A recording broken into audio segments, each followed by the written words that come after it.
नमस्कार दोस्तों, ये देखिए अभी हम हैं मेडिकल कॉलेज और ये जो हिस्सा है ये डिसेक्शन हॉल है।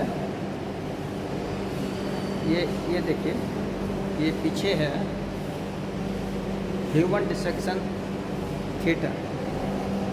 ये थोड़ा सा ये और ये है डिसेक्शन हॉल। तो अभी हम चलते हैं इस डिसेक्शन हॉल में। डिसेक्शन हॉल में आज हमारा सब्जेक्ट रहेगा माइंड, दिमाग हमारा कैसे काम करता है, क्या क्या पार्ट होते हैं उसके, या और कहाँ अगर हमारे जैसे कहते हैं कि कहीं पर सिर में चोट लग जाए तो किस हिस्से में चोट लगती है तो कौन सा डैमेज होगा या उससे क्या परेशानियाँ होंगी। यही नहीं होता है कि दिमाग में हो गया एकदम से पैरालिसिस। हाँ, ऐसा नहीं है। पैरालिसिस किस हिस्से से पैरालिसिस होगा, किस हिस्से से हमारा देखने का काम बंद हो जाएगा और किस हिस्से से ऐसा होगा कि जिसमें अगर चोट लगती है या खराबी आती है तो हमारा शरीर का कौन सा अंग काम करना बंद करेगा। तो आइए आज इसी बात पे चर्चा होगी। और यहाँ की जैसे कि हमारे मित्र डॉक्टर साहब हैं, ये एनाटॉमी के HOD head of the department doctor Nityanand Srivastava. तो आइए चलते हैं डिसेक्शन हॉल में। ये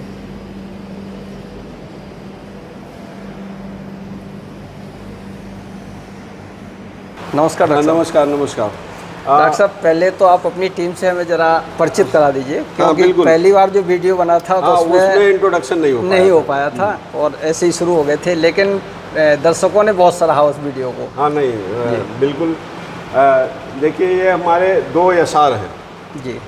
SR मीन्स आप समझते हैं कि MBBS और MD दोनों पढ़ाई कंप्लीट कर लेते हैं, बस हमसे 2 स्टेप नीचे हैं समझ लीजिए। अच्छा। हाँ, बस एक्सपीरियंस की कमी है, डिग्री में बराबर। अच्छा। आप हमारे यहाँ एडिशनल प्रोफेसर हैं जी। हाँ, डॉक्टर निशा और आप डॉक्टर ज्योति शर्मा हैं और डॉक्टर कृतिका हैं, ठीक है जी। और लास्ट वीडियो में आपने देखा ही था, आपका इंट्रोडक्शन भी कराया था। हाँ, आपने कितने अच्छे से आपने बताया था। तो ये मेरे यहाँ के सब डायमंड्स हैं डिपार्टमेंट के। और यहाँ पे जो सामने देख रहे हैं ये सभी PG स्टूडेंट हैं, MBBS के स्टूडेंट नहीं हैं। अच्छा जी। हाँ, ये हमारे यहाँ सब PG करने वाले हैं, MBBS कर चुके हैं जी। उसके बाद की MD की पढ़ाई कर रहे हैं। MD की पढ़ाई कर रहे हैं। तो ये सारे आपके सारे सवालों का जवाब ये लोग भी दे सकते हैं जी। बस ये है कि ये नए जनरेशन के हैं। हम लोगों के लिए तो MBBS ही बहुत है डॉक्टर साहब। और हिंदी में आप चाहते हैं सारी चीज़ें हिंदी में आपको समझाया जाए। हाँ। तो ये लोग थोड़ा इंग्लिश में ज़्यादा तेज हैं और इंग्लिश में हिंदी में थोड़ा सा कमज़ोर हैं। तो हिंदी के लिए आप हैं ना? इसीलिए मैं आपको बताने के लिए हूँ। बाकी सारे सवालों का जवाब देने के लिए हमारे सारे स्टूडेंट्स भी तैयार हैं। तो आज ये डॉक्टर साहब ये जो स्ट्रक्चर रखे हुए हैं ये कि दिमाग के लग रहे हैं, दिमाग का है क्या है? आपने हमसे डिस्कस किया था कि हम आपसे ब्रेन के बारे में जानना चाहेंगे। जी। ब्रेन स्ट्रोक क्या होता है और इसको कैसे आजकल पैरालिसिस की समस्या सबसे ज़्यादा बढ़ रही है। तो आम पब्लिक कैसे इसको समझेगा कि पैरालिसिस किसी को हो रहा है, जैसे किसी पार्टी में हैं, खड़े हैं जी, और किसी को पैरालिसिस या ब्रेन स्ट्रोक आ रहा है जी। तो हम कैसे समझेंगे कि उसको ब्रेन स्ट्रोक आने वाला है या आ गया है जी। तो सबसे पहले ये एक शब्द है फास्ट, FAST। ये सभी हमारे PG को भी याद रखना चाहिए जी। ये टेस्ट करते हैं FAST। ये फॉर फेस, ये फॉर आर्म, और S फॉर स्पीकिंग और T फॉर टाइम। ये 3 चीज़ें हैं जिसका हम फेस का क्या टेस्ट करते हैं। उस पेशेंट को हम बोलेंगे कि आंखें बंद करो जी। आंखें अगर पैरालिसिस है, जिस साइड में पैरालिसिस का स्ट्रोक हो रहा है उस साइड की आंखें नहीं बंद हो सकती है। अच्छा। क्योंकि आंखें बंद करने के लिए जो फेस की मसल्स होती है आर्बिकुलरिस आकुलाई, वो उस साइड की पैरालिसिस हो जाती है तो वो बंद नहीं होती है। उसी तरीके से फेस का दूसरा टेस्ट हम स्माइलिंग करने के लिए कहेंगे। तो स्माइलिंग की जो मसल्स है उस साइड की स्माइलिंग में इंटरप्रेट नहीं कर, वो इन्वॉल्व नहीं हो पाएगी, ठीक है। तीसरी चीज़ जो है फेस की हम गाल फुलाने के लिए कहेंगे जी। तो वो जो मसल्स है गाल फुलाने के लिए बक्सनेटर, वो काम नहीं कर पाएगा।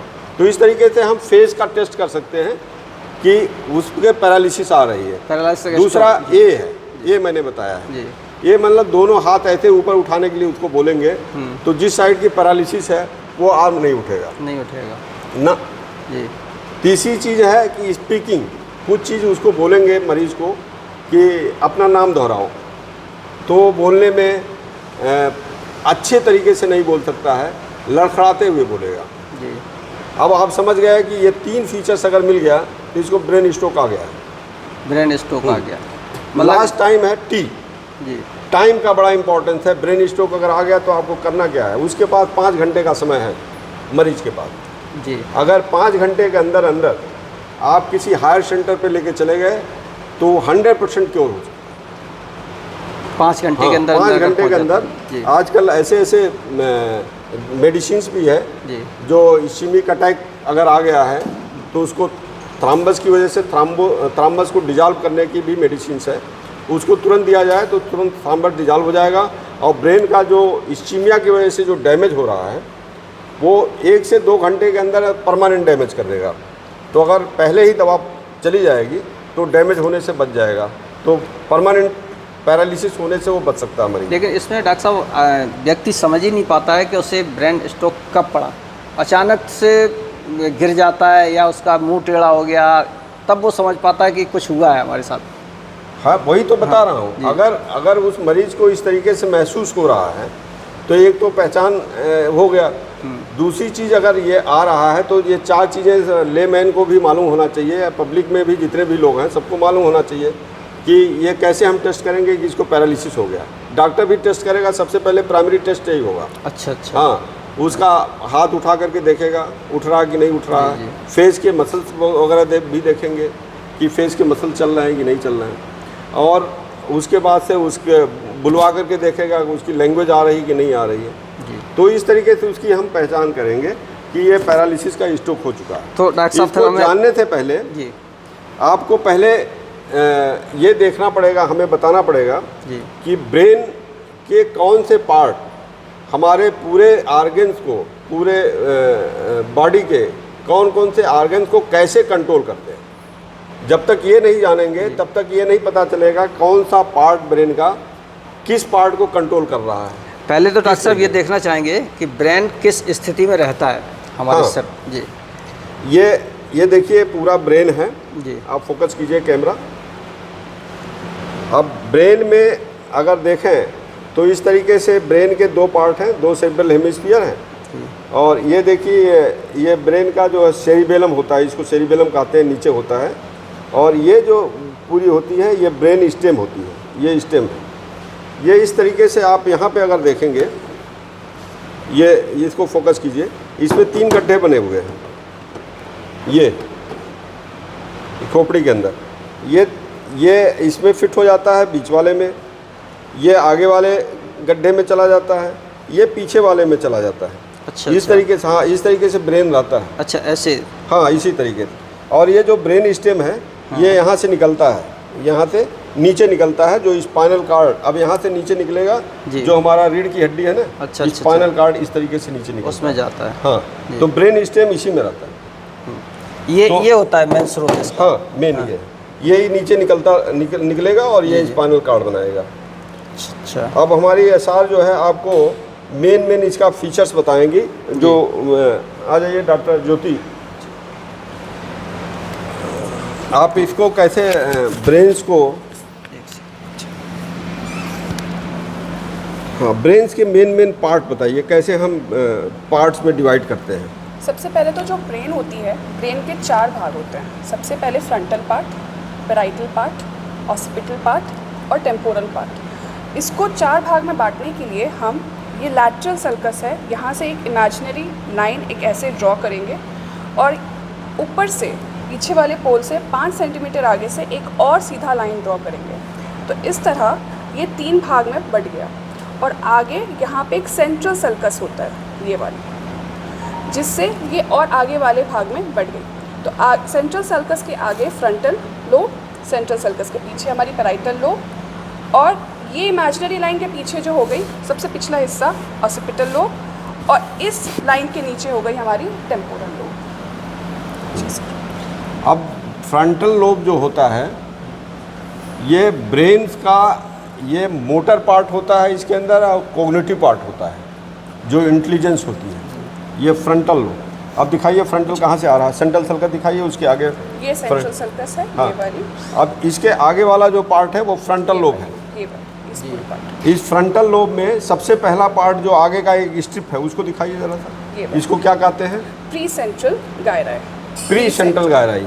इसमें यही क्या हाँ, ये जो स्ट्रिप है, जो पूरी पट्टी जो दिखा रही डॉक्टर साहब, ये यहाँ से लेकर के यहाँ तक ऐसे मेन मसल्स को चलाने के लिए यही है मोटर एरिया, इसको कहते हैं। अच्छा। कमांड यहीं से आती है। अच्छा अच्छा। प्राइमरी कमांड जो है यहाँ से, जैसे मैं हाथ से आपको मारने के लिए हाथ उठाया, तो हाथ उठाने का जो कमांड मिलेगा वो यहाँ ये, से? हाँ, ये प्री सेंट्रल गायरस से ही मिलेगा। मतलब हमारी जितनी भी इंद्रियां हैं, हाँ। उनको ये गाइड करता है। यही गाइड करेगा, यही, हाँ, यहाँ से निकलेगा और ये इस क्रम में जो है बैठा रहता है। इसको फोकस कीजिए आप, मैं बताऊँ, ये होमनकुलस है, ये देख रहे हैं आप, ये सबसे नीचे जो आप दिखाइए उसमें देखिए, इस टिप का सबसे नीचे वाला फोकस उधर देखिए, ब्रेन की तरफ। अच्छा, ये हाँ, ये जो स्ट्रिप का सबसे नीचे वाला पोर्शन है, जी जी। यहाँ पे जो आ रहा है, हाँ हाँ। ये है फेरिंग्स। अच्छा। हाँ, उसके बाद लैरिंग्स, मतलब गले का हिस्सा जो है उसको फेरिंग्स बोलते हैं, जी। और उसको लैरिंग्स जो आवाज़ निकालती है लैरिंग्स बोलते हैं। उसके बाद से ये चबाने वाला जो मेस्टिकेशन वाला पार्ट है, उसके बाद फेस वाला पार्ट, उसके बाद से अंगूठा, फिर हाथ, फिर कोहनी, फिर जो है ये अपना शरीर और ट्रंक, और घुटने से नीचे ये पीछे वाले पोर्शंस पे, जहाँ पे आप दिखाइए इधर पीछे, ये वाला पोर्शन दिखा दीजिए, ये इसमें दिखाइए मीडियल सरफेस में, ये देखिए यहाँ पर घुटने से नीचे ये एरिया होती है जी। जिसको हम पैरासेंट्रल लोब्यूल कहते हैं। अच्छा अच्छा। हाँ, ये इसमें मोटर एरिया भी, आगे वाला पोर्शन जो मोटर एरिया होता है, पीछे वाला पोर्शन से है सेंसरी एरिया होता है। मतलब आगे वाला एरिया और पीछे वाला एरिया, मतलब घुटने से नीचे, जी। ये देखिए डायग्राम में भी है, घुटने से नीचे मीडियल सरफेस पे चला जाता है। ठीक है। मतलब बाकी बॉडी जो है इसी स्ट्रिप पे आपका कंट्रोल होती है पूरी, ठीक। और घुटने से नीचे जो है मीडियल सरफेस पे चली जाती है ब्रेन के, जी। उसी लाइन में। तो इसका क्या है, मीडियल सरफेस पे जो पैरासेंट्रल लोब्यूल जो दिखाया, आप दिखाइए फिर से पैरासेंट्रल लोब्यूल। ये वाली इसकी। ये क्या होता है, मिक्चुरेशन डेफिकेशंस, ये दो वर्ड्स हैं। मिक्चुरेशन मीन्स यूरिन करने के लिए उसको अर्ज महसूस होता है, तभी तो आप जाते हैं यूरिन करने के लिए, जी। ठीक है।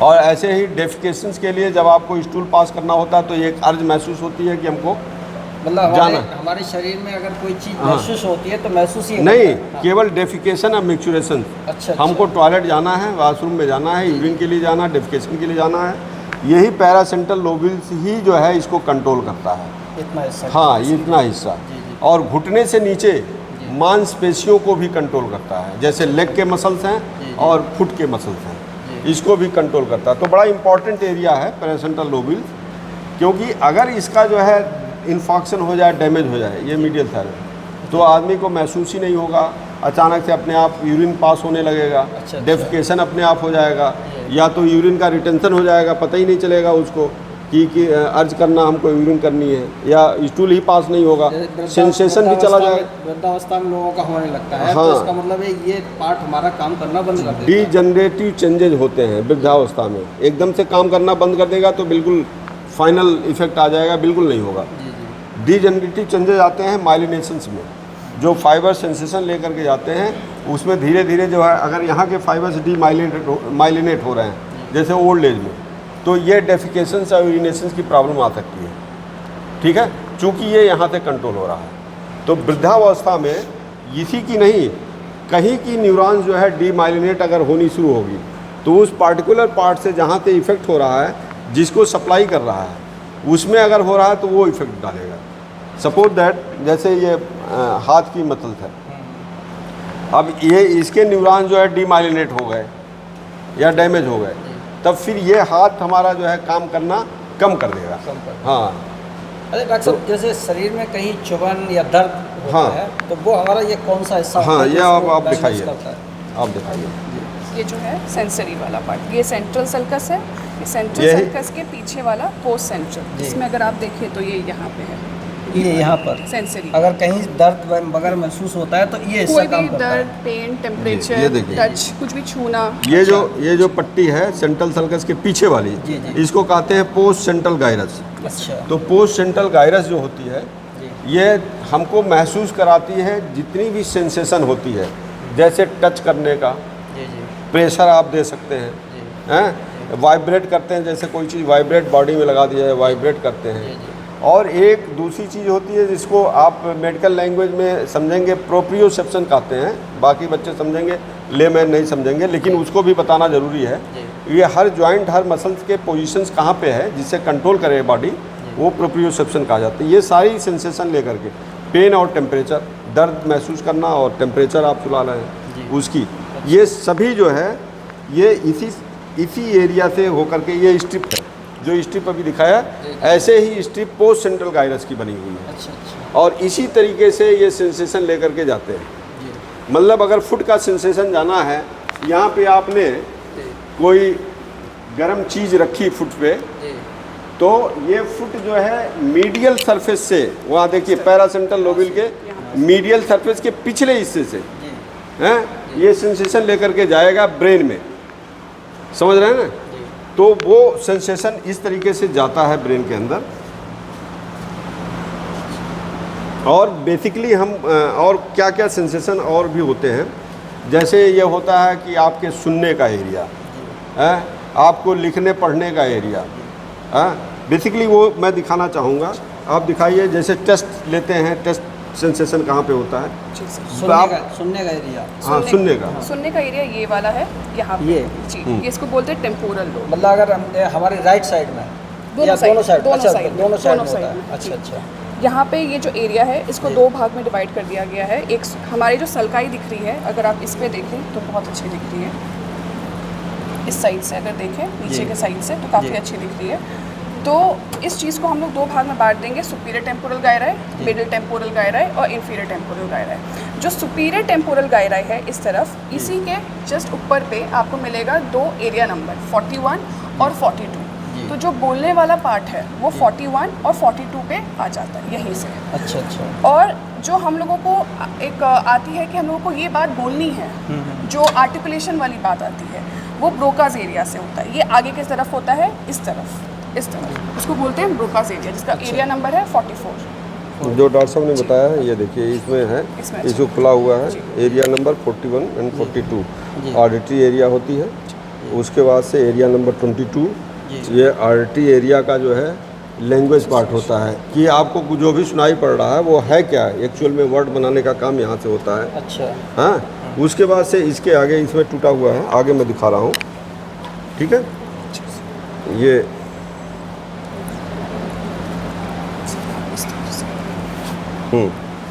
आगे वाला ये एरिया है, ये एरिया नंबर 37, और ये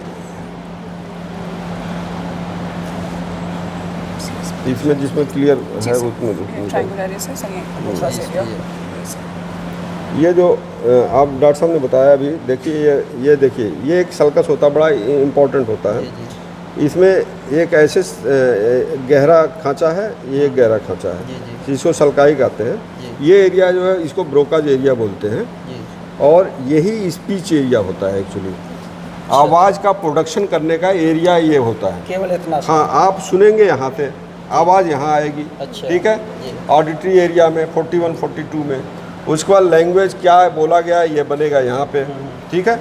उसके बाद से एक एरिया यहाँ पे होता है, ये एंगुलर गायरस जिसको बोलते हैं, और ये एक सुप्रा मार्जिनल गायरस होता है। ये सारे एरिया मिल करके इसको वर्निक्स एरिया बोलते हैं।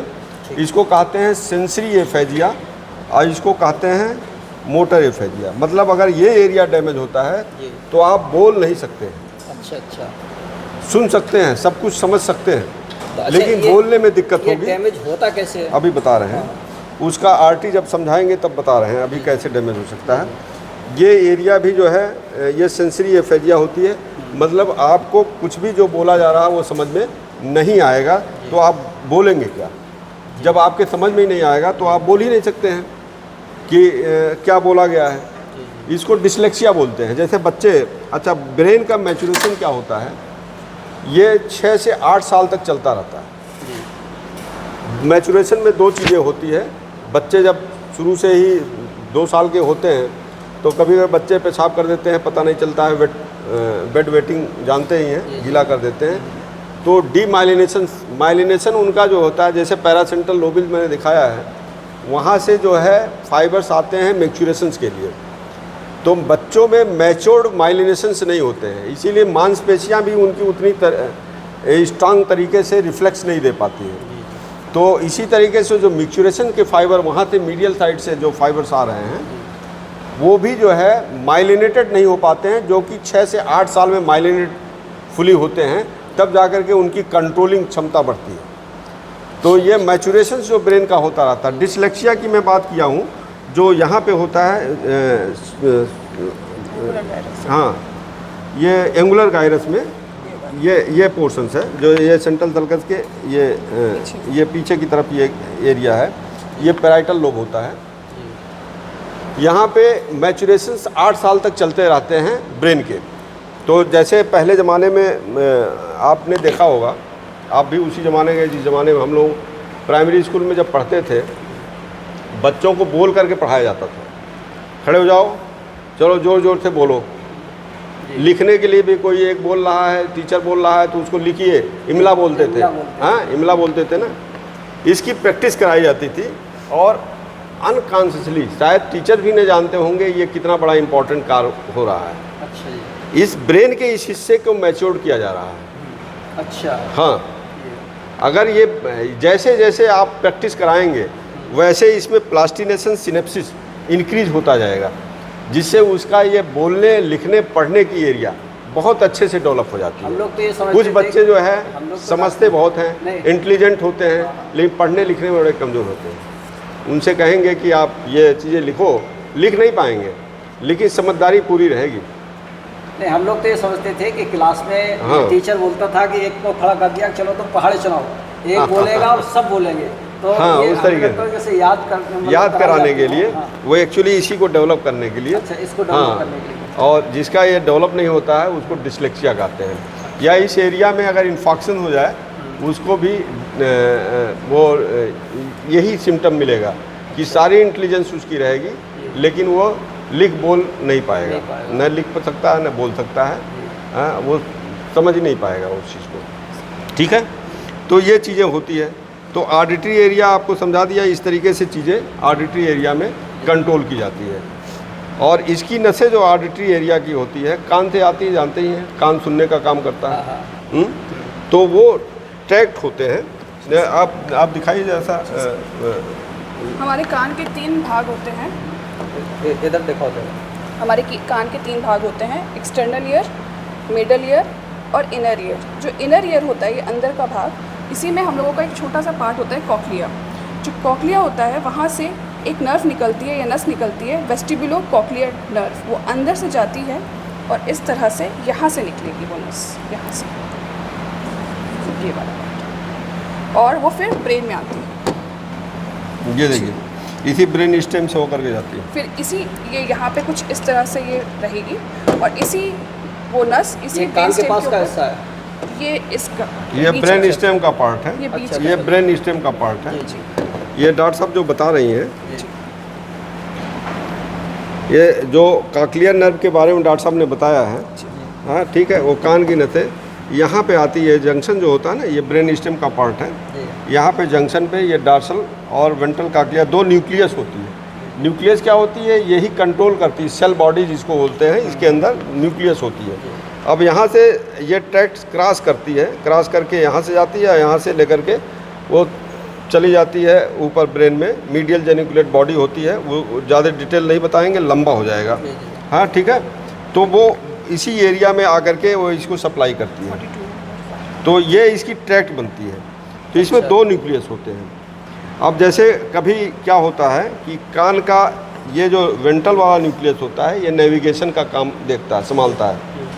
और ये जो ऊपर वाला होता है, इक्वलाइजर का काम करता है, जैसे शोर में से आपकी आवाज़ को समझ सके खींच करके। अच्छा। 2 तरह काम करते हैं। जैसे 2 चीज़ें आप फील करते होंगे, आवाज़ किधर से आ रही है, आप पहचान लेते हैं ना। तो ये पहचान ये वेंट्रल न्यूक्लियस, वेंट्रल वाला जो करता है, जो अपोजिट साइड में यहाँ से चला जाता है। ठीक है। और डार्सल वाला जो है इसमें अपोजिट साइड में तुरंत नहीं जाता है, ये इस न्यूक्लियस में।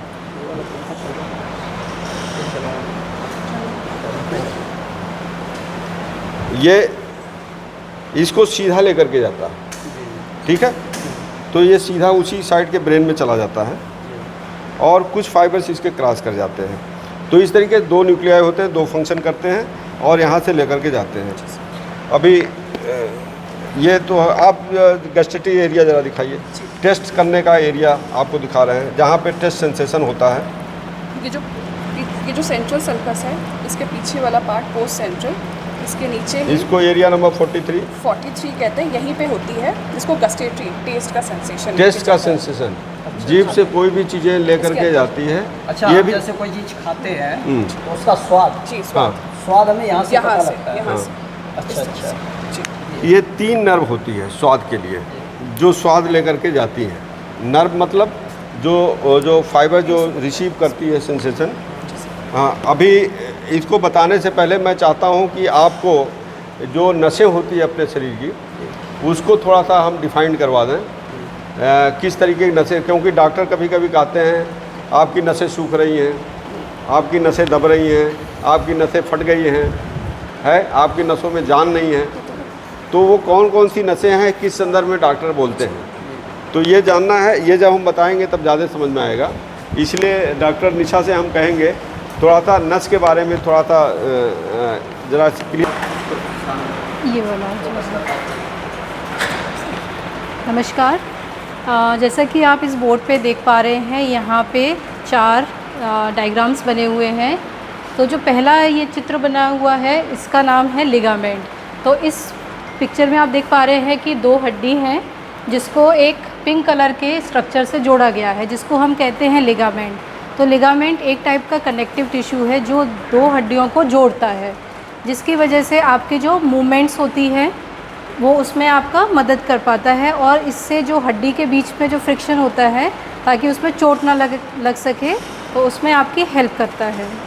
दूसरे चित्र में आप देख पा रहे हैं कि एक आर्टरी बनी हुई है। तो बेसिकली जो मेन आर्टरी होती है उसको कहते हैं हम अओर्टा, जो कि आपकी लेफ़्ट वेंट्रिकल से निकलती है। इसमें आप देख पा रहे हैं कि 3 आर्टरीज़ बनी हुई हैं जो कि पूरे शरीर में आपके खून लेके जाता है। तो इसमें आपका ऊपर जो पोर्शन है वो ब्रेन है, तो ब्रेन की सप्लाई इसके थ्रू होती है। फिर यहाँ पर जो नीचे जा रही है वो आपके नीचे के अंग को सप्लाई करता है। इस फिगर में आप देख पा रहे हैं कि एक टेंडन है। वेंस भी बता दीजिए, इससे जो रिटर्निंग जो ब्लड होगी। अच्छा, जैसे कि बताया गया है कि जैसे अओर्टा है, हार्ट से निकला है। उसके बाद में ये जो ब्रांचेस हैं वो आपके पूरे शरीर को सप्लाई देती है। ये छोटी छोटी और ब्रांचेस में जैसे कि मस्कुलर हो गई, टर्मिनल हो गए, उसके बाद कैपिलरीज़ हो गई। तो कैपिलरीज़ जो है वो लास्ट में आपकी ब्रांचेस होती है जो आपकी मसल और सब जगह सप्लाई करती है। फिर जब वो खून आपके ऑर्गन को सप्लाई दे देता है, ऑक्सीजनेटेड ब्लड दे देता है, न्यूट्रिएंट्स दे देता है, उसके बाद में वहाँ से शुरुआत होती है वेन्यूल्स की। फिर जब वो ऊपर आती हैं, क्योंकि अल्टीमेटली जो ब्लड है वो आपका हार्ट तक आना है, तो जो लास्ट वेन जो फॉर्म होगी वो उसको कहेंगे हम इंफीरियर वेना केवा, जो कि नीचे से सप्लाई लाएगी, और दूसरी रहेगी सुपीरियर वेना केवा जो ऊपर से, यानी कि दिमाग से आपका हेड, नेक, फेस, ब्रेन सारा ब्लड सप्लाई है वो अल्टीमेटली आपका right atrium chamber of heart में ड्रेन हो जाता है। इस फिगर में आप देख पा रहे हैं टेंडन एक तरीके का, जैसे लिगामेंट कनेक्टिव टिश्यू है वैसा ही टेंडन एक कनेक्टिव टिश्यू है जो कि आपका मसल और बोन के बीच में कनेक्शन है। तो ये इसका काम ये है कि जो हम खेलते हैं, कूदते हैं, तो मसल का जो मूवमेंट है वो इसके थ्रू होता है। इसके बाद में इस फिगर में आप देख पा रहे हैं एक ब्रेन स्पाइनल कॉर्ड का सेक्शन है, और यहाँ पर ये मसल है। ये जो 2 आप स्ट्रक्चर देख पा रहे हैं ये है नर्व। अब इसमें जैसे कि 2 तरीके की होती हैं, एक होती है मोटर नर्व, एक होती है सेंसरी। तो जो सेंसरी है, यानी कि जो आप गर्म लगता है, आपका टेम्परेचर है, आपका टच है, वो सारा सेंसेशन आपकी सेंसरी नर्व जो है वो लेके आती है। फिर उसके बाद में जैसे कि हमने किसी गर्म चीज़ को छुआ है तो हमारा काम क्या है, हाथ हट जाए, अदरवाइज़ क्या होगा, आप जल सकते हैं। तो उसका हाथ हटने का काम है वो आपका मोटर नर्व लेके आएगा। तो बेसिकली नर्व क्या है, कलेक्शन ऑफ नर्व फाइबर्स है जो कि इलेक्ट्रिकल सिग्नल आपकी बॉडी और ब्रेन में ट्रांसमिट करता है। बहुत बढ़िया डॉक्टर साहब ने अच्छे से समझाया। तो डॉक्टर साहब ने बड़े अच्छे से समझाया। तो डॉक्टर जो है, अगर आपके जॉइंट के आसपास कह रहे हैं नसें आपकी फट गई है, ठीक है, या नसें दब गई हैं, तो समझ लीजिए लिगामेंट की बात कर रहे हैं या मसल टेंडन की बात कर रहे हैं। या अगर कह रहे हैं कि नसें ब्रेन वगैरह में या कहीं और बॉडी के किसी आर्गन में जहाँ जॉइंट नहीं है, अगर उसकी बात कर रहे हैं तो समझ जाइए कि वो आर्टरी की बात कर रहे हैं या वेन्स की बात कर रहे हैं, जो खून को लेकर के वापस जाता है हार्ट में।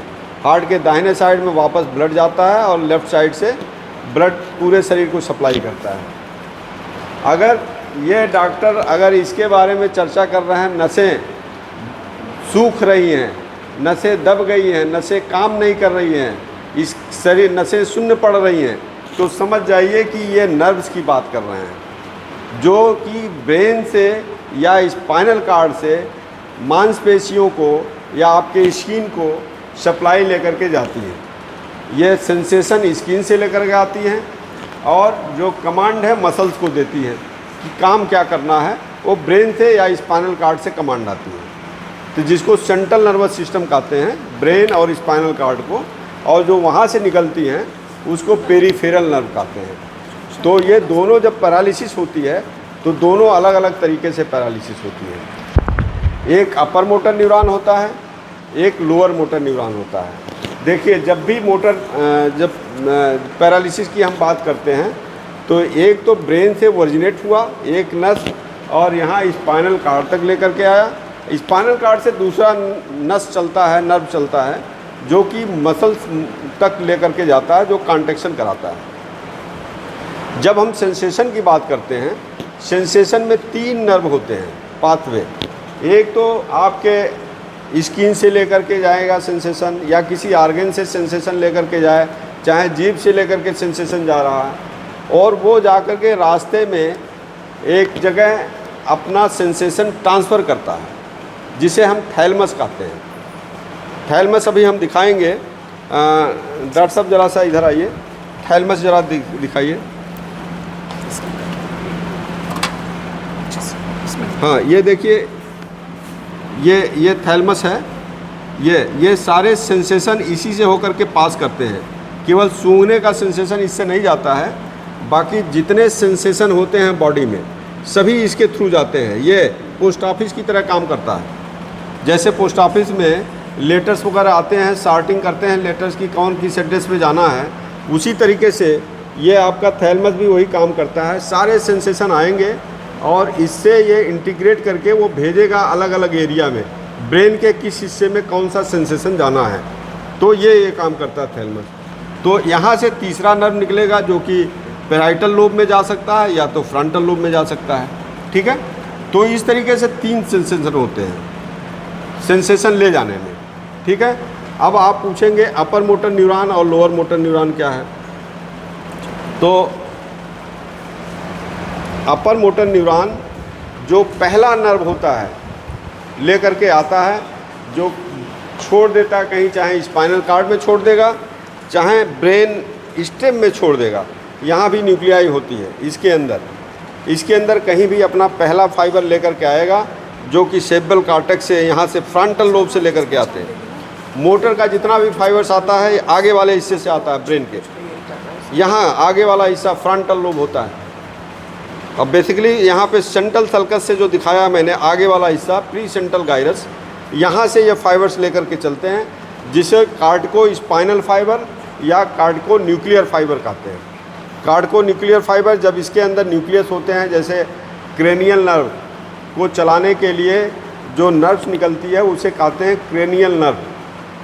जैसे आपका फेस के मसल चल रहे हैं, मुस्कुराते हैं, बोलते हैं, कुछ भी करते हैं तो फेस के बहुत सारे मसल चलते हैं, तो फेशियल नर्व से। फेरिंग्स लैरिंग्स के मसल चलते हैं तो वेगस है, ग्लाथोफेरिंजियल है, ये सब नर्व्स हैं जो इसके अंदर रहते हैं। आँख की पुतलियाँ चलती हैं, वो ऑक्यूलोमोटर नर्व है जो मिड ब्रेन में होते हैं। तो इस तरीके से तो वहाँ से जो एक पहला नर्व लेकर के आएगा यहाँ तक कार्टिको न्यूक्लियर, अगर स्पाइनल कार्ड तक हाथ पैर को चलाना है तो स्पाइनल कार्ड तक लेके आएंगे। जैसे स्पाइनल कार्ड का ये सेक्शन बना हुआ है तो स्पाइनल कार्ड के न्यूक्लियस में आएंगे। तो पहला जो होता है नर्व उसको फर्स्ट न्यूरॉन बोलते हैं। वहाँ से जो दूसरा न्यूरॉन लेकर के जाता है पेरीफेरी से, जैसे मसल्स को फेस के न्यूक्लियस में, फेशियल नर्व के न्यूक्लियस में दे दिया पहला इन्फॉर्मेशन, दूसरा इन्फॉर्मेशन फेस के मसल्स में आया, जो काम कराना है वो काम कराएगा दूसरा नर्व, तो इसे कहते हैं lower motor neuron. Upper motor neuron और लोअर मोटर न्यूरॉन के बीच में हम डिफ्रेंशिएट कैसे करेंगे और इनके क्या टेस्ट होते हैं? हम कैसे पता चल सकता है कि लीजन अपर मोटर है या लोअर मोटर? हाँ, बढ़िया सवाल है। डॉक्टर साहब ने पूछा है कि अपर मोटर न्यूरॉन और लोअर मोटर न्यूरॉन की अगर इंजरी हो गई है तो हम डिफ्रेंशिएट कैसे करेंगे कि अपर मोटर न्यूरॉन और लोअर मोटर न्यूरॉन की इंजरी है।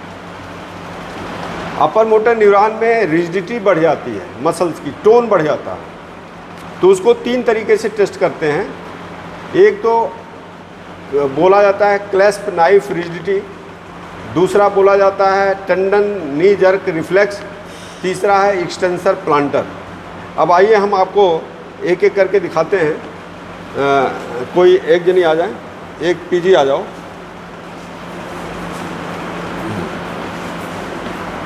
एक और पीजी आओ, जैसे एक पीजी और आ जाओ, जिसको ग्लव्स ना हो इसलिए। अब ये जैसे पैरालिसिस हो गई, अपर मोटर न्यूरॉन की पैरालिसिस अगर हो गई, हमें डिफ्रेंशिएट करना है अपर मोटर न्यूरॉन की पैरालिसिस है कि लोअर मोटर न्यूरॉन की पैरालिसिस है। तो लोअर मोटर न्यूरॉन की जब पैरालिसिस होती है तो हाथ में बिल्कुल टोन नहीं होगा।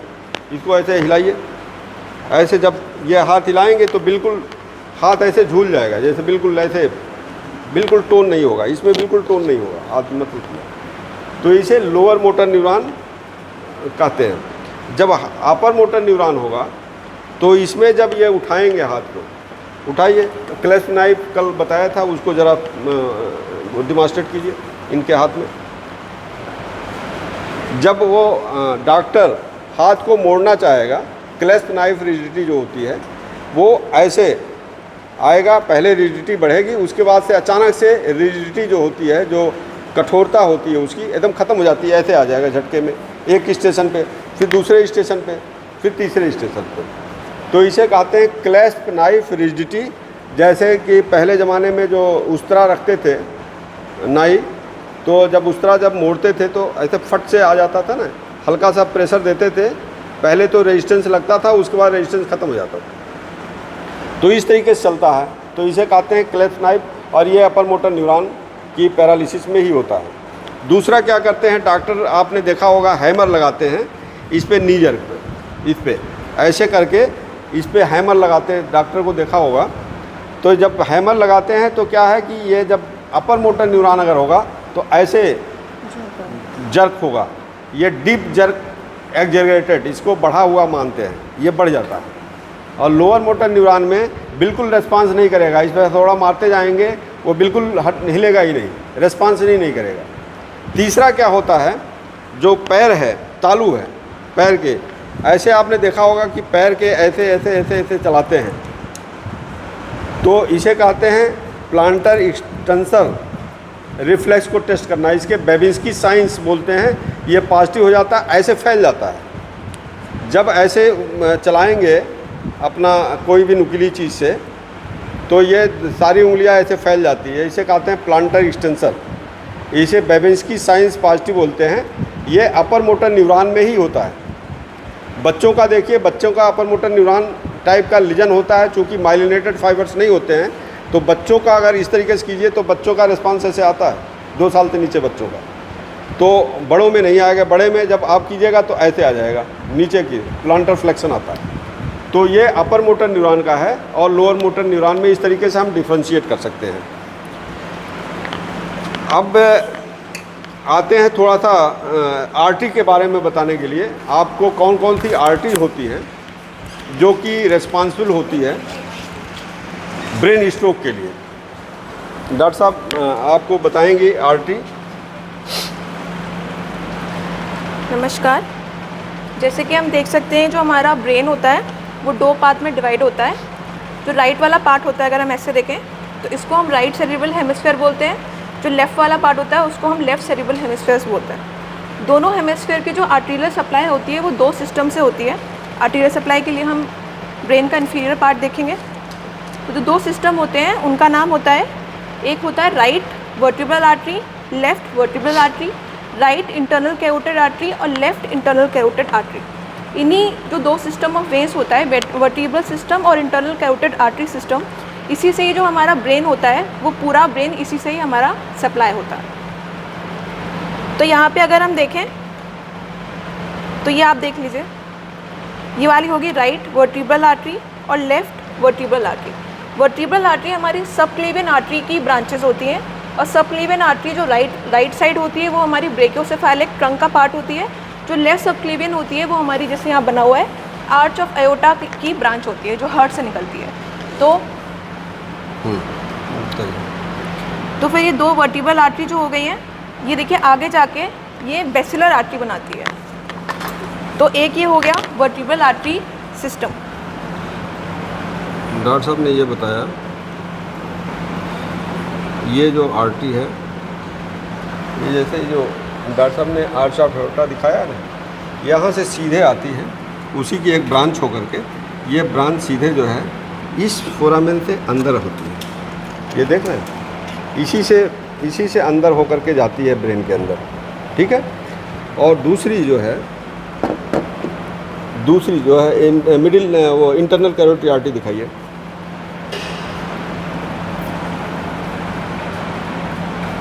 ये देखिए, ये दिख रहा है, इसमें कैमरा फोकस कीजिए। ये इंटरनल कैरोटिड आर्टरी है जो ब्रेन के इस हिस्से से घुसता है। ये जो फोरामेन है इससे अंदर जाता है यहाँ पे, ठीक है। तो ये यहाँ पे आता है अंदर। ये देखिए ऑप्टिक केजमा इसको बोलते हैं। इसी के लेटरल साइड में मिडिल इंटरनल कैरोटिड आर्टरी का पोजीशन होता है। ये क्या है, ये जो हम आँख से देखते हैं ना वो ट्रैक्ट है, और ये ट्रैक्ट क्रॉस करता है और उसके बाद से ब्रेन के पिछले वाले हिस्से में चला जाता है। यहाँ पे जो चीज़ें हम देखते हैं वो यहाँ पहले आएगा और उसके बाद से क्रॉस करके ये पीछे की तरफ चला जाएगा ऑक्सीपिटल लोब में। तो ये इंटरनल कैरोटिड आर्टरी है। अब इसके ब्रांच बताइए। देखिए जो इंटरनल कैरोटिड आर्टरी होती है राइट साइड भी होगी और लेफ़्ट साइड भी होगी। जो राइट साइड होगी ये अपने पहले तो ब्रांच देगी ऑप्टिक क्यास्मा के नीचे वाली। ये वाली जो हमारी ब्रांच होगी ये होगी हमारी एंटीरियर सेरिब्रल आर्टरी। देखिए एंटीरियर सेरिब्रल आर्टरी डॉक्टर साहब ने दिखाया है, ये फोकस कीजिए। ये इसी की ये इंटरनल कैरोटिड आर्टरी की एक ब्रांच है, ये आगे की तरफ जा रही है, इसको कहते हैं एंटीरियर सेरिब्रल आर्टरी। दूसरा, अब ये हम दाएं साइड देखेंगे और ऐसे ही लेफ़्ट साइड भी होगी। तो ये वाली जो आर्टरी होती है इसका नाम होता है यहाँ पर मिडिल सेरिब्रल आर्टरी। ये देखिए, ये देखिए, इसको हम इंटरनल कैरोटिड आर्टरी जो वहाँ घुसा स्कल से, यहाँ से देखा आपने, ये कि ये सीधे कंटिन्यूएशन में चली गई ये सल्कस के अंदर। ये एक सल्कस होता है, ये मिडिल सेरिब्रल आर्टरी है, और आगे जो चली गई है ये एंटीरियर सेरिब्रल आर्टरी है। 2 आर्टरी हो गई। अब इसकी एक और आर्टरी होती है जिसका नाम क्या होता है, पोस्टीरियर कम्युनिकेटिंग आर्टरी। ये देखिए पोस्टीरियर कम्युनिकेटिंग आर्टरी, ये रही है। और ये आर्टरी क्या करती है कि जो पोस्टीरियर सेरिब्रल आर्टरी होती है, जो कि किसकी ब्रांच होती है, बेसिलर आर्टरी की। अभी मैंने बताया बेसिलर आर्टरी ये रही जो 2 वर्टिब्रल आर्टरी से बनी हुई है। तो पोस्टीरियर सेरिब्रल आर्टरी को और इंटरनल कैरोटिड आर्टरी को कम्युनिकेट करती है या मिलाती है। इसी को हम बोलते हैं posterior communicating artery. That means internal carotid artery की 3 ब्रांचेस हो गई हैं। एंटीरियर सेरिब्रल आर्टरी यहाँ पर, मिडिल सेरिब्रल आर्टरी जो कि one of the largest artery बोला जाता है, और ये यहाँ पे हो गई है पोस्टीरियर कम्युनिकेटिंग आर्टरी। इसका नाम बताइए। ये जो है ये हो गई हमारी पोस्टीरियर सेरिब्रल आर्टरी। ये देखिए पोस्टीरियर सेरिब्रल आर्टरी। ये ऊपर वाले ने इतना बढ़िया स्ट्रक्चर्स बनाया है। देखिए ये गार्ड का क्रिएशंस है। आप यहाँ से देखेंगे, देखिए डॉक्टर साहब ने बड़े अच्छे से समझाया इसको। ये आपका एक आर्टरी तो बीच से निकल रही है, यहाँ आकर के ज्वाइन कर रही है इसमें। एक आर्टरी इस फोरामेन से सीधे आ रही है, ये वर्टिब्रल आर्टरी यहाँ से जा रही है। ये दोनों आर्टरी मिलकर के एक सर्कल बनाते हैं, सर्कल ऑफ विलिस जिसको बोलते हैं। सर्कल ऑफ विलिस में आप देख रहे हैं, देखिए इस तरीके से ये भी आर्टरी है जो आ रही है इसमें, और ये आर्टरी इसमें इस फोरामेन से आ रही है, दोनों मिल गई यहाँ पे। ये इंटरपेडिकुलर फोसा, एक फोसा गड्ढा है, इसको कहते हैं इंटरपेडिकुलर फोसा में ये सर्कल ऑफ विलिस जो बना रही हैं, ये सारी ऐसे ऐसे कम्युनिकेट करती है, पूरी राइट लेफ़्ट सब कम्युनिकेट कर रही हैं। इसमें इन्वॉल्व है, ये आप डॉक्टर साहब ने बताया, पोस्टीरियर सेरेब्रल ब्रांच, ये है पोस्टीरियर कम्युनिकेटिंग ब्रांच है, और ये है मिडिल सेरेब्रल आर्टरी, और ये है इंटीरियर सेरेब्रल आर्टरी, ठीक है, और ये है इंटीरियर कम्युनिकेटिंग ब्रांच, ठीक है। इसी तरीके से आप लेफ़्ट साइड में भी लेकर के चले जाइए। तो इसका क्या फ़ायदा है? इसका फ़ायदा क्या है कि दो आर्टरी, एक इंटरनल कैरोटिड आर्टरी आ रही है और एक वर्टिब्रल आर्टरी आ रही है। अगर एक में कहीं ऑब्स्ट्रक्शन हो जाए तो कम से कम दूसरे आर्टरी से ब्रेन की सप्लाई बनी रहे। ऊपर वाले ने जो भी सोचा है बहुत ही उम्दा सोचा है। अगर एक से सप्लाई होती, उसमें ब्लॉकेज अगर हो जाता तो पता चला कि पूरा का पूरा ब्रेन जो है पैरालाइज हो गया, फिर कोई उपाय नहीं है ठीक करने का, और तुरंत जो है डैमेज हो जाता है। जब नर्व डैमेज हो जाता है 5 से 6 घंटे के अंदर अंदर परमानेंट डैमेज होता है, फिर उसका जो है बच पाना मुश्किल है, फिर रीजनरेशन नहीं होता है इसमें। इसीलिए दो आर्टरी होती है, एक इंटरनल कैरोटिड आर्टरी होती है और एक जो है वर्टिब्रल आर्टरी होती है, जो सर्कल ऑफ विलिस में बनाते हैं पार्ट। अब देखिए दूसरी चीज़ें, जो सबसे इम्पॉर्टेंट आर्टरी होती है, जो स्ट्रोक का काम, मेन स्ट्रोक जो पैरालिसिस कहते हैं, लकवा मार देना, जो मेन लकवा का कारण होता है वो मिडिल सेरेब्रल आर्टरी होती है। आप उसको अच्छे से देखिए, ये आर्टरी फॉर पैरालिसिस, इसको दिखाइए डॉक्टर साहब, इसको आर्टरी पैरालिसिस क्यों होता है इसमें ज़्यादातर कॉमन। ये जो आर्टरी घुस रही है यहाँ पे, ये आर्टरी इसमें घुस रही है, यहाँ से ब्रांच ये आई, आपका इंटरनल कैरोटिड आर्टरी है जो यहाँ से घुसी है, ऐसे आ रही है ये इस फोरामेन से, ठीक है, ये ऐसे घुसी और ये आकर के डिवाइड हो गई मिडिल सेरेब्रल आर्टरी और इंटीरियर सेरेब्रल आर्टरी में, ठीक है। तो ये जो मिडिल सेरेब्रल आर्टरी है, इसकी एक ब्रांच जिसे कहते हैं स्ट्रिएट ब्रांच, ये यहीं सीधे अंदर जाती है, जो कि इंटरनल कैप्सूल को सप्लाई करती है। इंटरनल कैप्सूल एक ऐसा कैप्सूल है जिसमें ब्रेन के सारे फाइबर्स कंसंट्रेट हो करके, जैसे एक बड़ा सा तालाब है, उसमें से एक पाइप निकालिए पानी निकालने के लिए, पतला सा, और फिर दूसरे जगह जो है ट्रांसफ़र कीजिए उससे, तो क्या है, पानी जो है एक सारा पानी एक पतले से पाइप से होकर के जाता है। उसी तरीके से ब्रेन का जो सोचने का काम है, जो काम करने का है, जो सेंसेशन रिसीव करने का है, ये सारे फाइबर्स जो जाते हैं एक पाइप के थ्रू जाते हैं ब्रेन के अंदर, जिसे इंटरनल कैप्सूल कहते हैं। कैप्सूल इसीलिए नाम था। हम रेडियोलॉजी फिल्म में इंटरनल कैप्सूल कैसे देखेंगे और उसको कैसे पहचानेंगे? हाँ, वेरी गुड। इंटरनल कैप्सूल जो अभी हम बता रहे थे, उसको एमआरआई में बहुत अच्छे से पहले डॉक्टर रीड करते हैं, क्योंकि पैरालिसिस में सबसे पहले इंटरनल कैप्सूल को ही देखा जाता है। इसीलिए मैंने एक एमआरआई फिल्म भी लगाया है उसको आइडेंटिफाई कराने के लिए कि किस तरीके से एमआरआई में हम उसको आइडेंटिफाई करेंगे जो इंटरनल कैप्सूल होता है। आइए देखते हैं।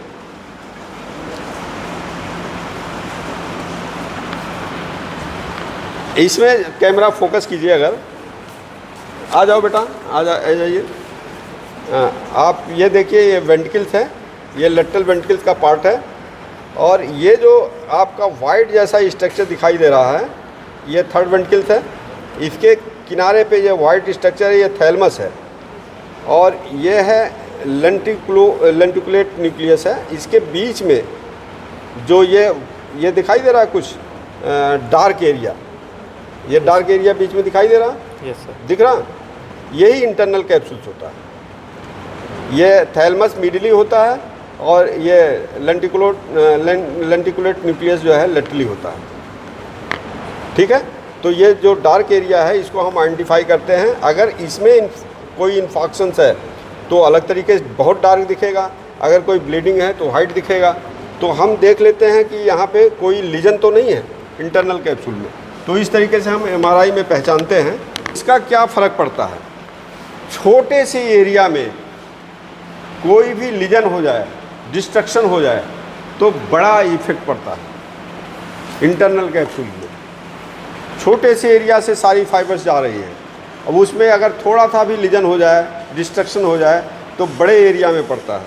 अगर आपके इतना बड़ा एरिया है ब्रेन का, अगर यहाँ पे कहीं छोटा मोटा कहीं इन्फेक्शन हो जाए, डिस्ट्रक्शन हो जाए, तो आपको पता भी नहीं चलेगा कि क्या उसके अंदर पैरालिसिस होने की संभावना तो है ही नहीं है। कॉग्निटिव लीजन होगा, अगर आगे चला जाए, पीछे का अगर एरिया चला जाएगा तो उसको कुछ सेंसेशन रिसीव करने में दिक्कत होगी, लेकिन पैरालिसिस नहीं होगा। कंप्लीटली पैरालिसिस केवल इंटरनल कैप्सूल्स के फाइबर्स, जैसा कि दिखाया मैंने, जो कि इंटरनल कैप्सूल्स के फाइबर्स, देखिए इधर आइए,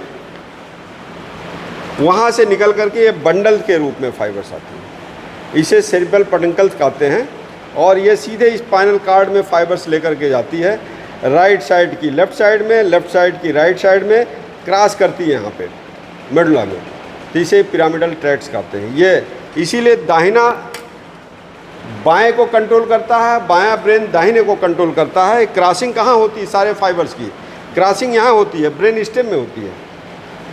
ये देखिए मेडुला है, पिरामिड है, ये पिरामिडल ट्रैक्ट इसको बोलते हैं, जो कार्टिको-स्पाइनल ट्रैक्ट्स आती है यहाँ पे क्रॉस करती है और दाहिने साइड की बाएं साइड में चली जाती है, बाएं साइड की दाहिने।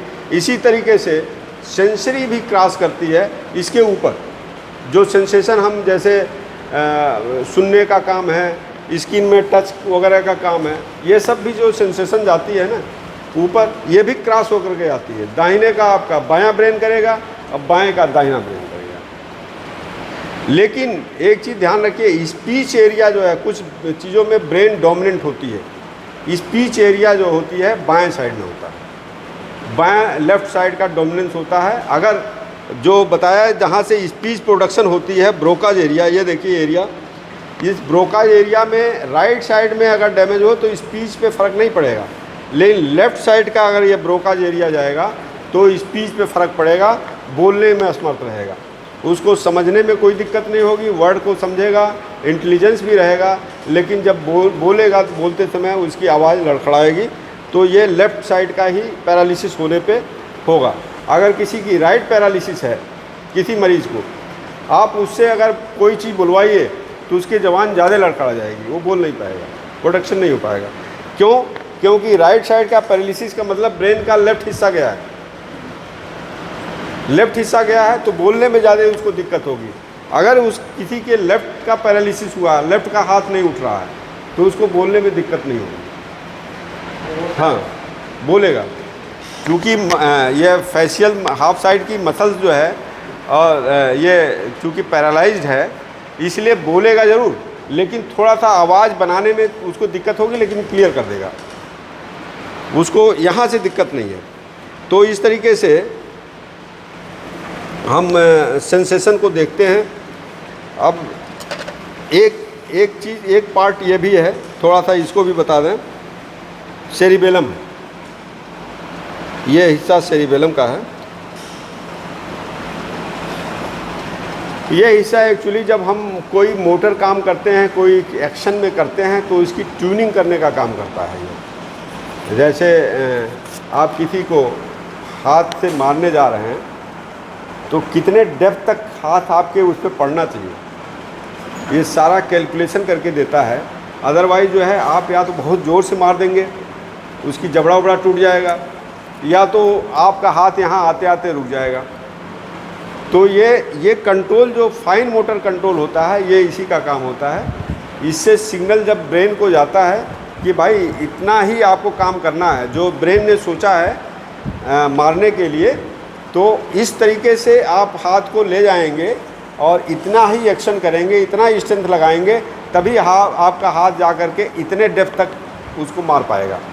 अदरवाइज या तो इसका टेस्ट करने के लिए डॉक्टर फिंगर नोज टेस्ट करते हैं। फिंगर नोज टेस्ट में वो इस तरीके से आंख बंद करके कहेंगे नोज को टच करो। आप तो सामान्य हैं, ये लोग हैं, आप अगर आंख बंद करके ऐसे टच कीजिए तो नोज को तो आराम से टच कर लेंगे कि नहीं करेंगे। तो जो मरीज़ होता है, जो सेरिबेलर जिसका डैमेज हो गया है, वो या तो उसका हाथ यहाँ पे आते आते रुक जाएगा नोज के पहले ही, या तो इतना ज़ोर से मारेगा नोज की हड्डी टूट जाएगी। टच करने के लिए आपने बोला है, हड्डी तो तोड़ने के लिए नहीं बोला है, ना पहले रुकने के लिए बोला है। तो इस तरीके से ये मोटर कंट्रोल नहीं कर पाएगा। सेरिबेलम का एक टेस्ट ये होता है। तो इंटेंशन ट्रीमर आता है, इसको जब हम मारते हैं तो जब मोशन में करते हैं हाथ में तो ये ट्रीमर आएगा। ये भी एक इसका लक्षण है। इस अगर हाथ में जैसे आपने बूढ़े लोगों को देखा होगा, उसको भी ट्रीमर आते हैं। कभी देखा होगा ऐसे हाथ हिलते हुए बूढ़े लोगों को, हैं? हाँ, वो एक्चुअली यह है पार्किंसंस डिजीज़ उसको बोलते हैं। वो बेसल गैंग्लिया का पार्ट होता है। बेसल गैंग्लिया जब डैमेज होता है तब वो हाथ हिलने लगता है, उसका इनिशियल कंट्रोल नहीं होता है मसल्स पे। जो बेसल गैंग्लिया होता है इसके अंदर एम्बेडेड न्यूक्लियस होते हैं। ये देखिए,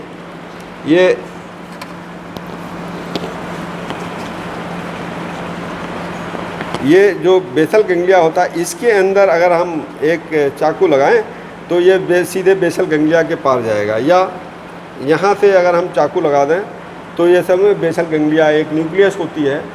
कुछ कलेक्शंस ऑफ न्यूक्लियाई होते हैं जो कि बेसल गैंग्लिया बनाते हैं, वो कुछ मोटर पार्ट को कंट्रोल करते हैं। अदरवाइज ब्रेन का ऊपरी हिस्सा ही कंट्रोल करता है। आप देखे होंगे ब्रेन का हिस्सा जो है ग्रे कलर में है, ये ग्रे कलर में है। इसके अंदर अगर काट दिया जाए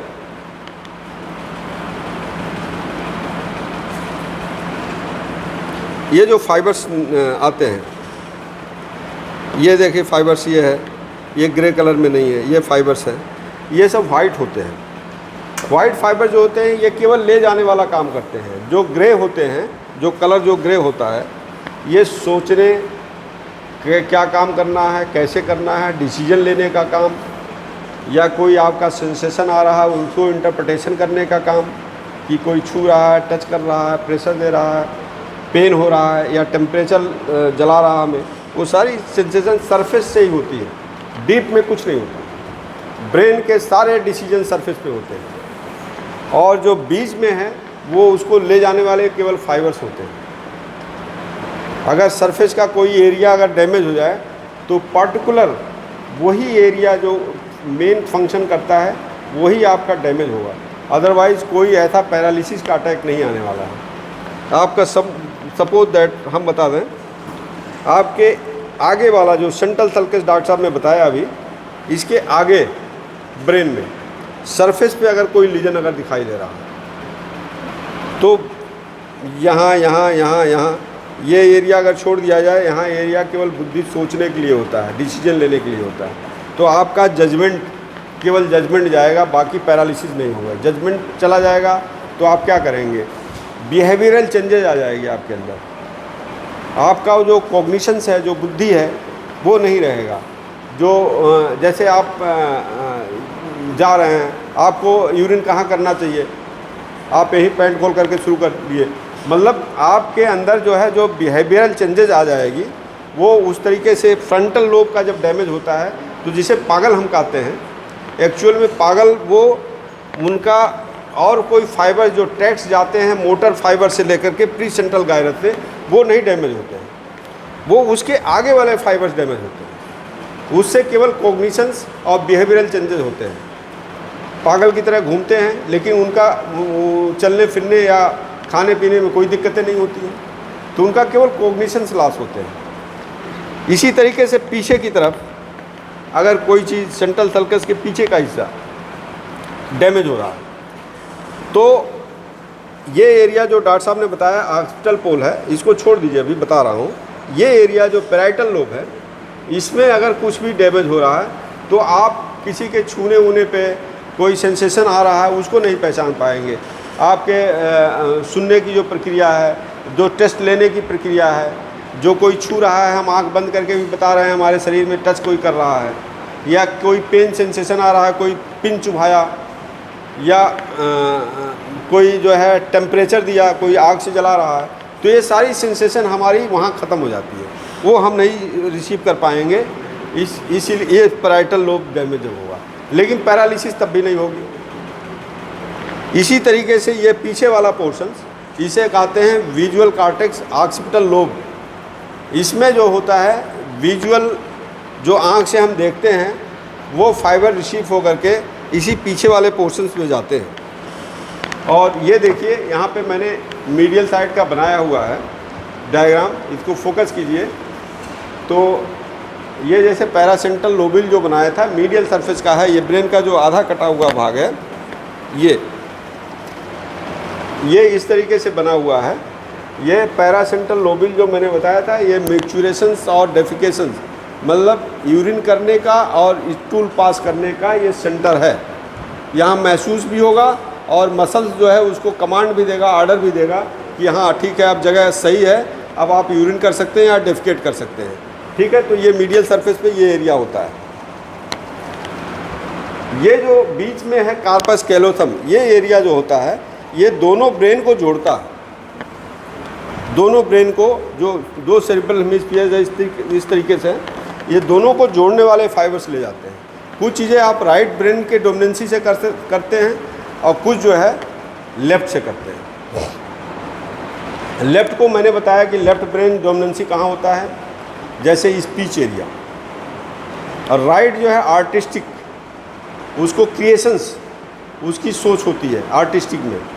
और प्रोसोडिक मूवमेंट्स, प्रोसोडिक रिफ्लेक्स आप कह लीजिए, वो जैसे आप कोई चीज़ बोलते हैं तो आप सुनते हैं, सब कुछ समझते हैं, लेकिन कोई चीज़ें जैसे टांट में कही जाए, कोई चीज़ें आप सुन तो लेंगे, जैसे क्या तुमने खाना खा लिया, हाँ इस तरीके से बोला एक, क्या तुमने खाना खा लिया, तो दोनों में वर्ड्स में अंतर आपको महसूस हुआ।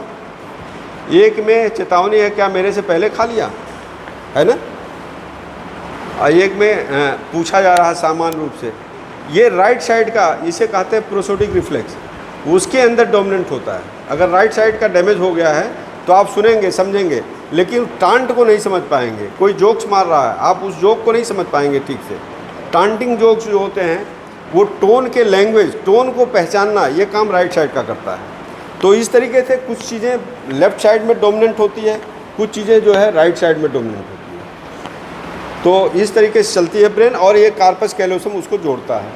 तो मैंने दिखाया, ये देखिए सेरिबेलम का पार्ट हो गया, ये पोन्स का पार्ट हो गया, और ये मेडुला का पार्ट जो हो गया।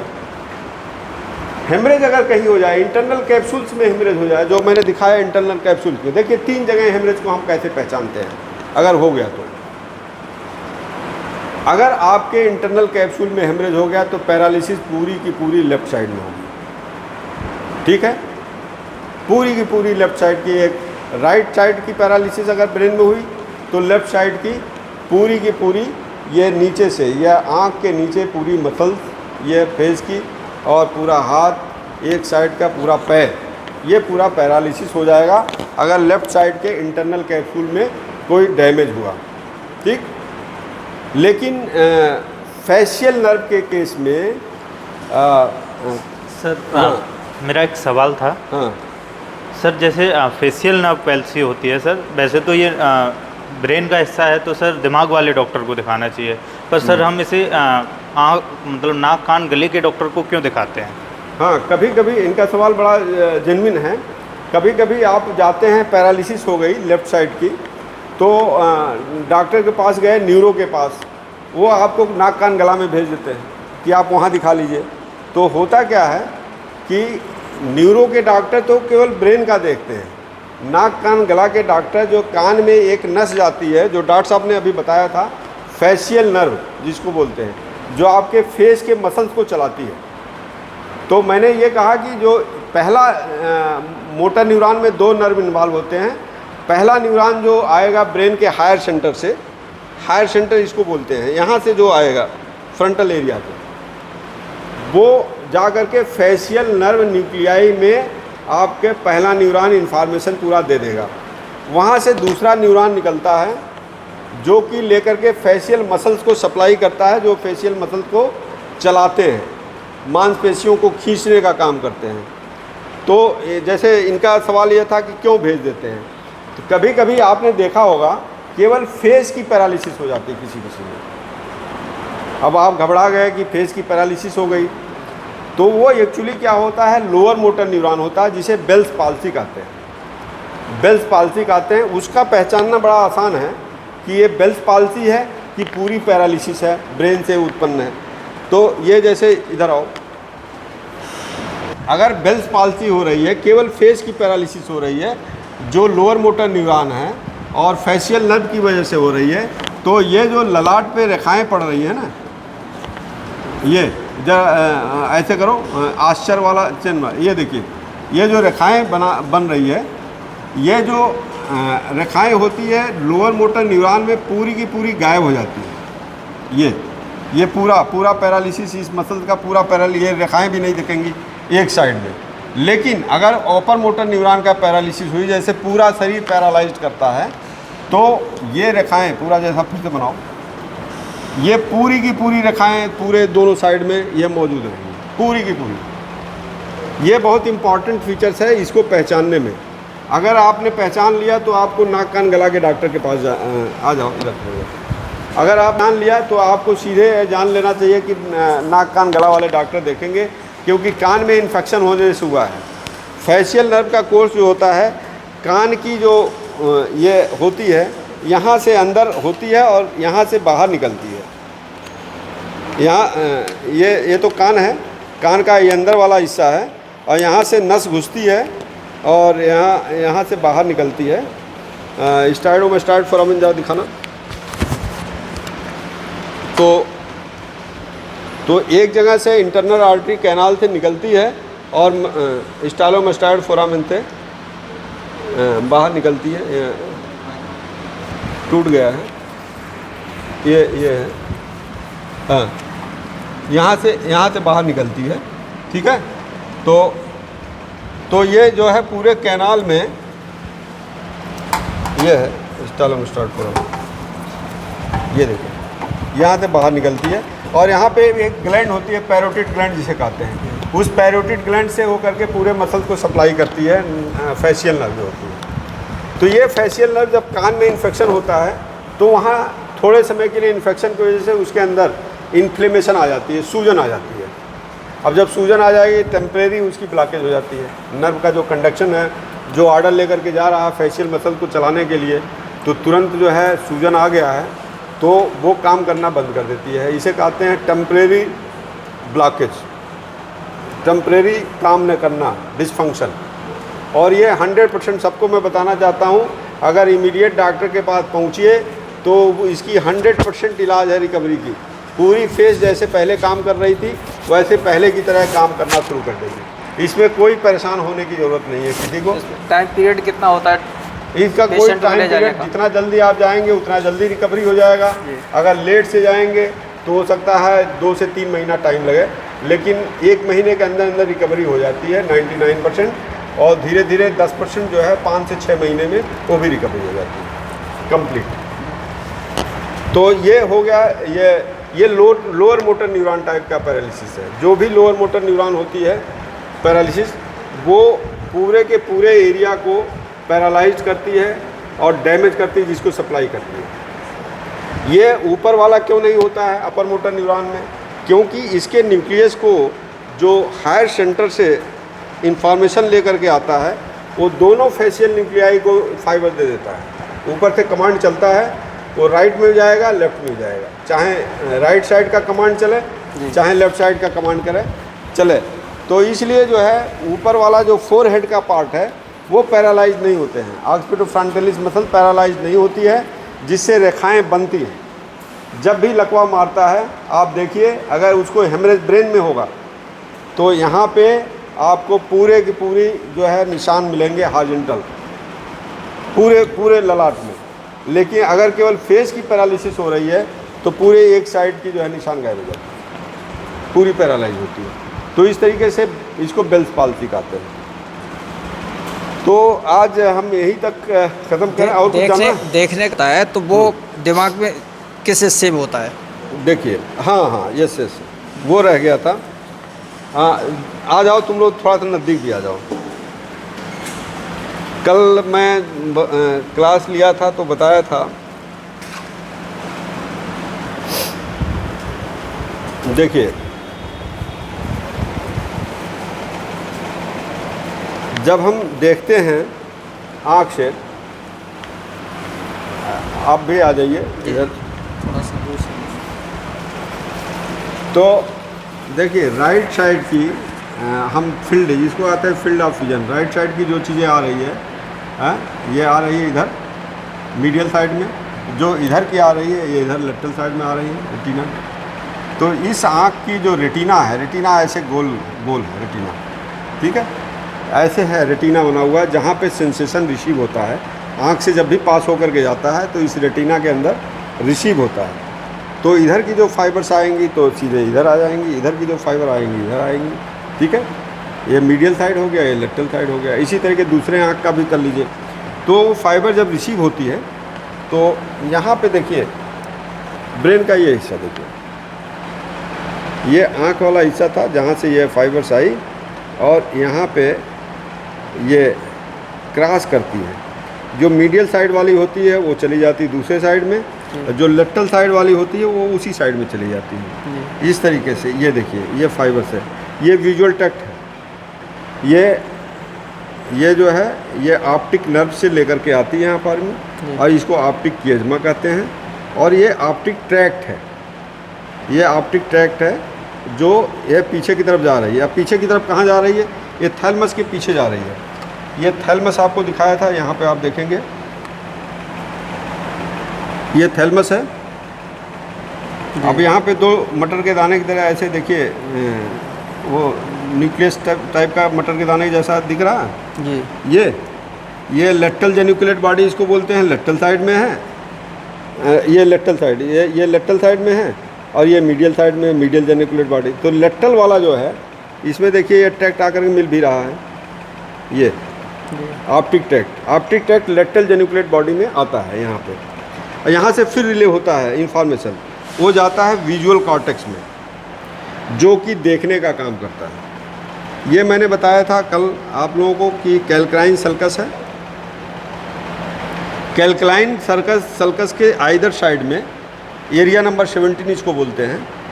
ये एरिया नंबर 17 इसके प्राइमरी विजुअल एरिया कहते हैं। इसी में प्राइमरी कॉर्टेक्स है जो कि देखने का काम, जैसे कलर क्या है, शेप क्या है, साइज़ क्या है, ये काम करता है यहाँ पे कैल्क्राइन एरिया के आइदर साइड में। ये कुछ एरिया जो है, कुछ एरिया लिंगुअल गायरस का, कुछ होता है प्रीक्यूनियस का होता है, ठीक है।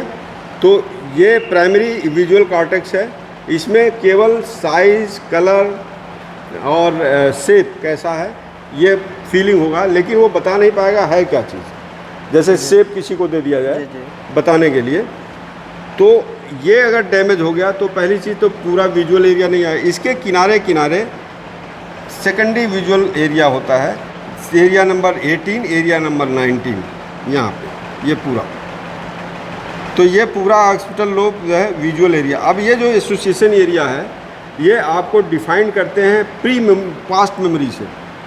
ये पास्ट मेमोरी हिप्पोकैम्पस में होता है, यहाँ से इंफॉर्मेशन लेके आते हैं ये, और कुछ अपने अंदर भी इंफॉर्मेशन रखते हैं कि ये है क्या। इस तरीके की चीज़ें जो गोल गोल दिख रही है और इस कलर की दिख रही है, तो ये इस शेप का ये क्या है, तब आप नाम ले सकते हैं शेप, तभी आप बता सकते हैं।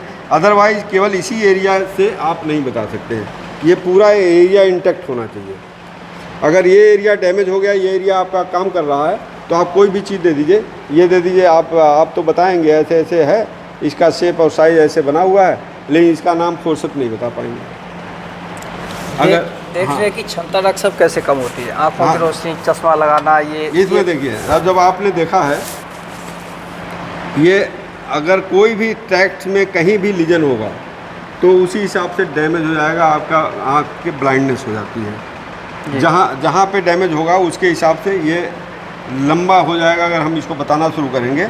लेकिन आप ये पूरा ट्रैक देखिए तो यहाँ से अगर एक आँख से ये आ रही है, यहाँ पे अगर डैमेज हो गया, ये नस ऑप्टिक नर्व डैमेज हो गई तो पूरा का पूरा आँख ब्लाइंड हो जाएगा।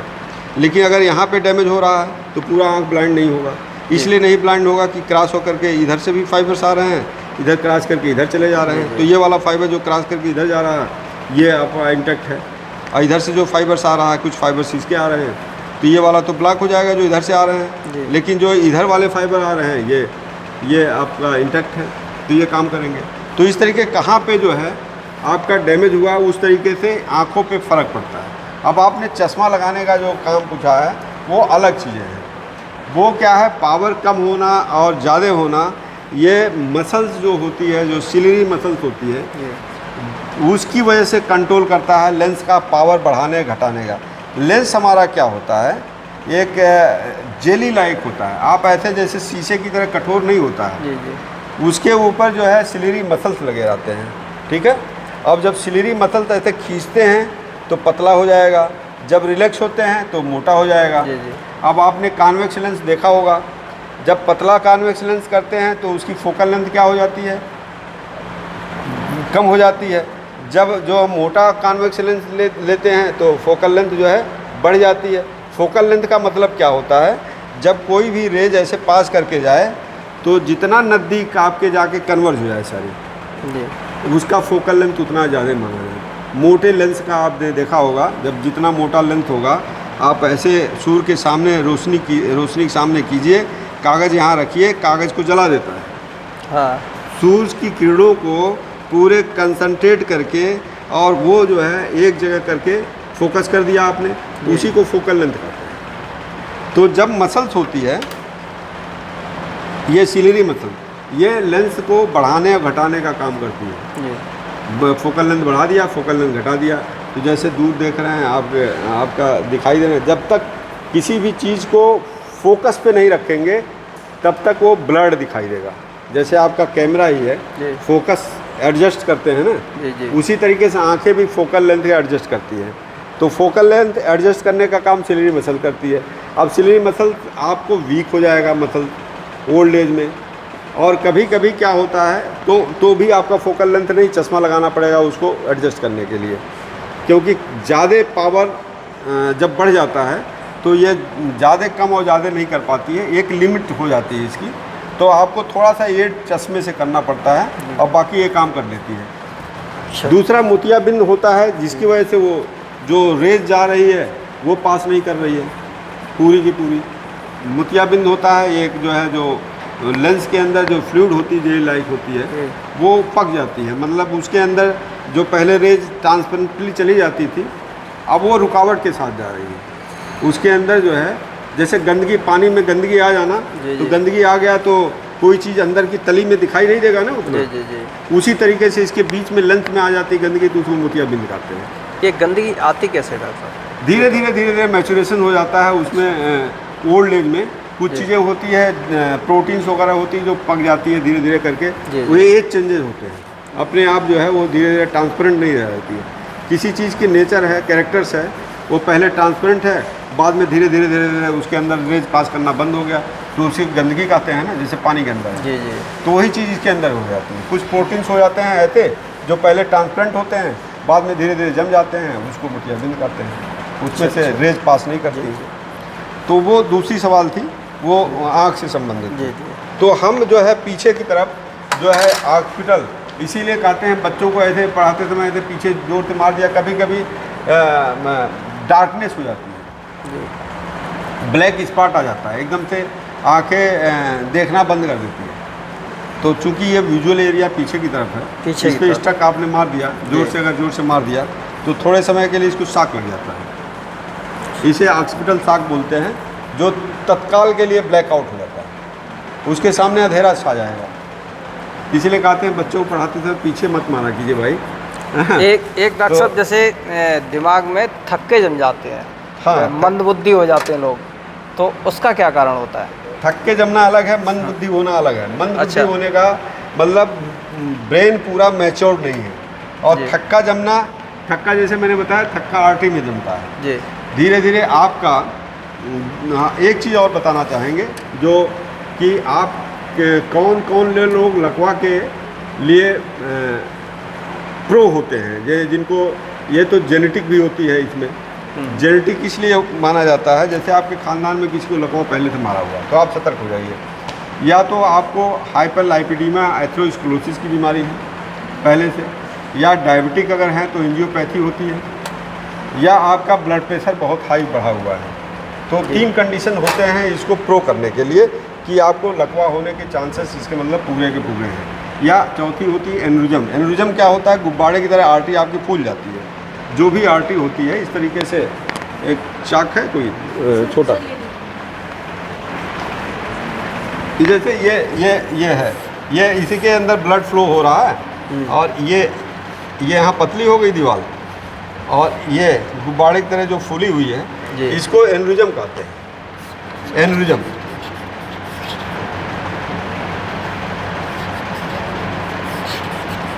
ठीक है। तो ये जब पतली हो जाएगी तो ये फट जाती है यहाँ जी, और फट जाती है तो रप्चर हो जाता है, ब्लड यहाँ बहने लगता है। अच्छा, तो ये इसको कहते हैं एनरिज्म। ठीक है, कि ये जेनेटिक ये भी हो सकता है। और इसके अंदर आर्टरी के अंदर जैसे ये दीवार है, इसके अंदर ये लिपिड जम जाता है, ये पतला कर दिया जी। ठीक है, तो इसके अंदर जो फ्लो हो रहा है ब्लड का ये पतला हो गया, अब ये नैरो हो गया, इसे एथेरोस्क्लेरोसिस कहते हैं। अब धीरे धीरे पतला होते होते होते होते होते होते होते ये बंद हो गया, ब्लॉकेज हो गया। हाँ, अब आगे जो है यहाँ जो सप्लाई हो रही है इस एरिया को ये सप्लाई करना बंद कर दिया। अब ये एरिया जिस एरिया को सप्लाई करना बंद कर देगा उस एरिया का जो है कोई काम नहीं होगा, मतलब जब ब्लड ही नहीं जाएगा तो वो एरिया काम करना बंद कर देगा। अब पर्टिकुलर कौन से एरिया में जा रहा, मैंने कहा अगर इंटरनल कैप्सूल में जाएगा, वो पाइप वाला एरिया है जिसमें सारे फाइबर जा रहे हैं, तो एक ब्रॉड इफेक्ट आएगा। अगर छोटे एरिया में जाएगा तो उसका उतना ही लिमिटेड इफेक्ट होगा। जिस एरिया में इन्फेक्शन हुआ या खून बंद हुआ तो उस एरिया, वो एरिया क्या काम करता है बेसिकली वही आपका जाएगा फंक्शन। तो इसका लगभग ऑपरेशन उपाय है या कोई और है उपचार इसका क्या है? हाँ, अगर शुरुआत में पता चल गया, जैसे मैंने बताया कि आप तुरंत 4-5 घंटे के अंदर लेकर के चले गए हायर इंस्टीट्यूट पे, तो पहले तो ये कंफर्म कर लेंगे कि ये इस्चीमिक अटैक है या हेमरेजिक अटैक है। बिना इस्चीमिक अटैक, बिना हेमरेजिक अटैक के कोई दवाई देना जो है ठीक नहीं होता है जी। अगर इस्चीमिक अटैक है तो दोनों में डिफरेंस एक लेमैन को भी और एक एमबीबीएस के लेवल पे अगर पहचानना हो, अगर हेमरेजिक स्ट्रोक हो रहा है तो समझ जाइए उसको उल्टी और पेन बहुत ज़्यादा होगा।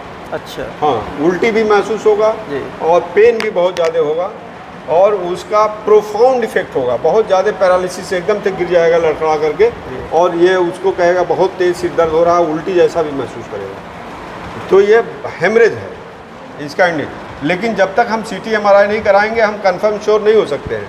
लेकिन ये 90% केसेस में ये देखा गया है, ये हेमरेज के फीचर ऐसे आते हैं। अगर इस्चीमिक अटैक आ रहा है, जैसे ये आर्टरी धीरे धीरे करके बंद हो रही, खून कम जा रहा है, इसे कहते हैं इस्चीमिक अटैक।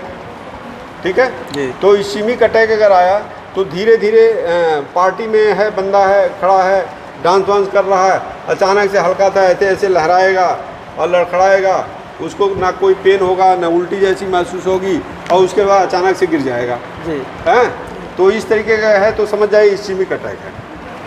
तो इस तरीके से हम डिफ्रेंशिएट कर सकते हैं इस्चीमिक अटैक या हेमरेजिक अटैक। और CT MRI से जब कंफर्म हो जाए तो उसका जो है बहुत अच्छी दवाइयाँ है इस्चीमिक अटैक के, जो एंटी प्लाज्मिनोजन देते हैं जो डिजॉल्व कर देती है, और हिपेरिन और एंटी प्लेटलेट्स दवाइयाँ भी देते हैं जो कि इसको डिजॉल्व, जो क्लॉट बना हुआ है उसको डिजॉल्व करके ब्लड सप्लाई को रेगुलर कर देती है, तो फिर से आदमी ठीक हो जाता है तुरंत। अगर हेमरेज है तो उसको तो ऑपरेशन करके फिर उसको अलग तरीके से मैनेज करते हैं।